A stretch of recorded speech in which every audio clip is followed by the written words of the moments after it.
Everyone, welcome back to my channel. मैं आ गई हूँ आपके पास एक और रेसिपी के साथ। तो जल्दी से करते हैं इसको स्टार्ट। तो आज हम बनाने जा रहे हैं दाल मखानी। यस, प्रॉपर रेस्टोरेंट से भी ज़्यादा टेस्टी, उससे भी ज़्यादा हेल्दी फॉर्म में हम बनाएंगे आज दाल मखनी। तो दाल मखनी के लिए सबसे पहले मैंने लिया था ब्लैक लेंटिल्स, जो कि उड़द होता है, और साथ में मैंने लिया था राजमा, जो कि रेड राजमा है। और उन दोनों को मैंने ओवरनाइट वॉश करके सोक कर लिया था। और ये इससे क्वांटिटी में डबल लग रहा है, जबकि राजमा जो है वो हाफ कप है और जो उड़द है वो 1 कप है। ये बहुत ज़्यादा क्वांटिटी होती है और मैं ज़्यादा इसीलिए बना रही हूँ क्योंकि इसे मैं बॉईल करके हाफ स्टोर कर लेती हूँ। क्योंकि जब भी दाल मखनी बनानी होती है तो मैं हमेशा क्वांटिटी में जो उसे बॉईल करना होता है तो ज़्यादा करके रख देती हूँ, ताकि हाफ में जो है वो फ्रीज़ कर दूँ और उसे दोबारा बनाऊँ, और वो बहुत इंस्टेंटली प्रिपेयर हो जाता है। तो इसको जल्दी से करते हैं बॉईल करने के लिए मैंने जल्दी से उड़द और राजमा दोनों के दोनों प्रेशर कुकर में डाला है। और साथ में मैंने इसके ऐड किया है 1 लीटर के करीब वाटर। और 1 लीटर वाटर इसके लिए क्वांटिटी बहुत रहेगी, क्योंकि ये जैसे जैसे ग्रेवी बनती है वैसे वैसे थिक होने लगती है। तो मेक श्योर आप वाटर की क्वांटिटी कम ना रखें। इसमें 1 लीटर से भी ज़्यादा ही वाटर आप ऐड कर सकते हैं अगर आपको कंसिस्टेंसी ज़्यादा सही चाहिए। अगर आपको बहुत ज़्यादा थिक चाहिए तो आप 1 लीटर ऐड कर लीजिए। बाकी आप जैसे भी हो बाद में वाटर भी ऐड करके एडजस्ट कर सकते हैं क्वांटिटी। तो इसमें जाएंगे 2 बेसिक इंग्रेडिएंट, सॉल्ट, और साथ में इसके हम ऐड करेंगे 1 टीस्पून जो है वो मैंने सॉल्ट इसमें ऐड किया है, क्योंकि सॉल्ट में बाद में जो हमारी रेसिपी है उसमें बहुत कम ऐड करूँगी। और इससे बहुत जल्दी गल भी जाते हैं और बहुत जल्दी कुक हो जाते हैं, बहुत टेंडरली सॉफ्ट हो जाते हैं और बहुत अच्छा फ्लेवर हमारे राजमा में आता है। साथ में इसके मैं डालूँगी 1 टीस्पून जो है हमारा सौंफ का पाउडर। जो नॉर्मल सौंफ होती है उसको ही मैंने ग्राइंडर में डाल के अच्छे से ग्राइंड किया, उसका पाउडर फॉर्म किया और उसको मैंने 1 टीस्पून ऐड किया। और इसी के साथ में ऐड करूँगी 1/8 टीस्पून हींग। हींग बहुत इसेंशियल है, क्योंकि जो उड़द और राजमा होता है वो बहुत एसिडिक होता है, उससे एसिडिटी फॉर्म हो जाती है। तो हीनो उसकी जो एसिडिक प्रॉपर्टीज़ होती हैं उन्हें ब्रेक डाउन करता है। तो कुकिंग के साथ साथ टिप्स और ट्रिक्स भी ज़रूरी होती हैं कि हमें पता चले कि क्यों कौन सी चीज़ ऐड होती है और इसेंशियल ही क्यों होती है वो उस रेसिपी में। तो इसको जल्दी से मैंने सब कुछ ऐड किया। अब मैं जल्दी से लिड कवर करती हूँ और इसको प्रेशर कुक करती हूँ। अच्छा, ये रात भर सोक हो रखा है इसलिए बहुत जल्दी कुक हो जाएगा।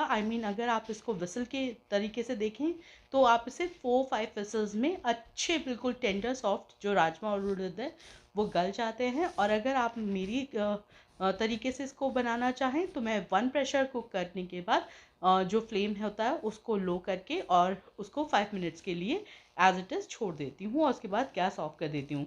अब मैंने एक कढ़ाई ली है और उसमें मैंने ऐड किया है घी, और साथ में मैं ऐड करूँगी 1/2 टीस्पून जो है क्यूमिन, नॉर्मल ज़ीरा, और 1/2 टीस्पून ही मैं इसमें राई डालूँगी।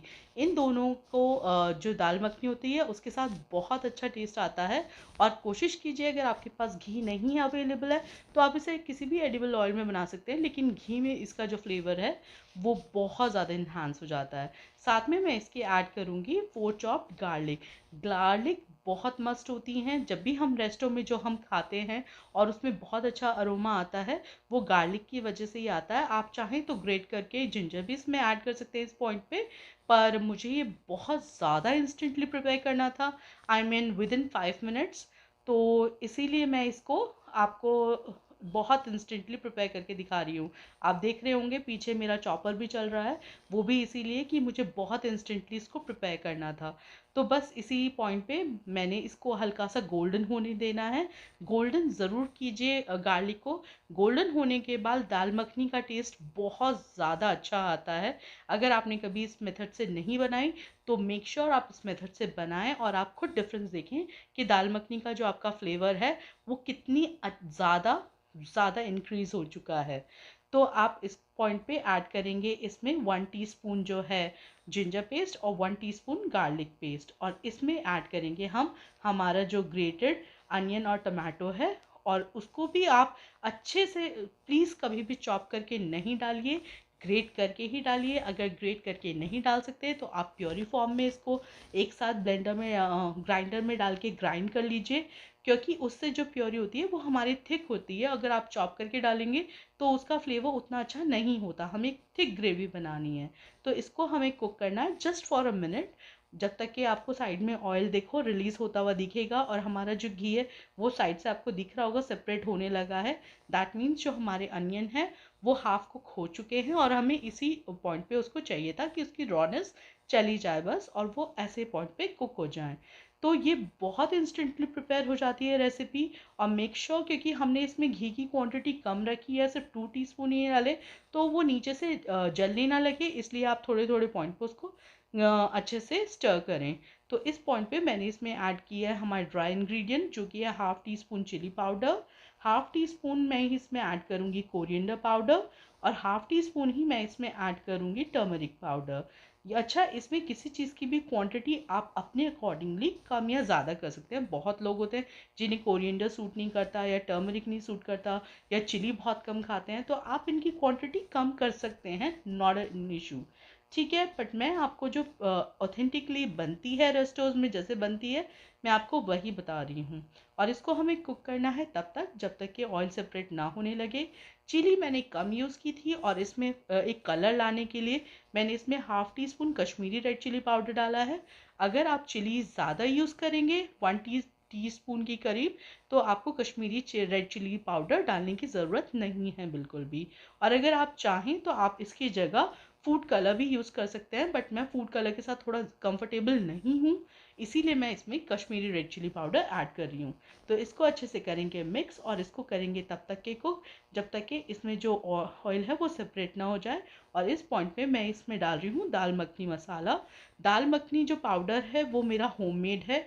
अगर आप चाहें तो आप किसी भी ब्रांड का यूज़ कर सकते हैं, वो भी सेम ही फ्लेवर ऐड करेगा। बस मेक श्योर आप थोड़ा सा इसमें एक जो स्टिक होती है वो सिनेमन की ज़रूर डालें, जो दालचीनी की स्टिक होती है वो इस पॉइंट पे इसमें ज़रूर डालें।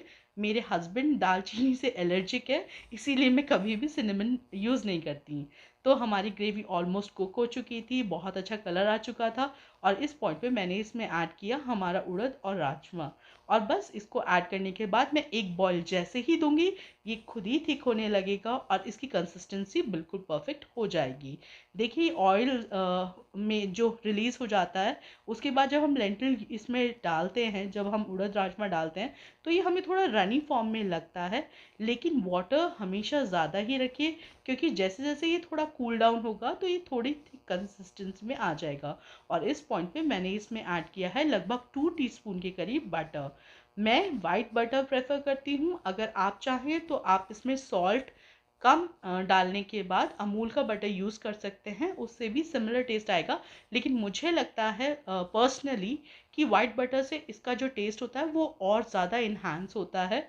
और आप अगर अमूल का बटर चाहें तो वो ऊपर से वैसे भी डाल के खा सकते हैं, लेकिन वाइट बटर ही ऑथेंटिकली दाल मखनी में यूज़ होता है। और वाइट बटर के बहुत हेल्थ बेनिफिट होते हैं।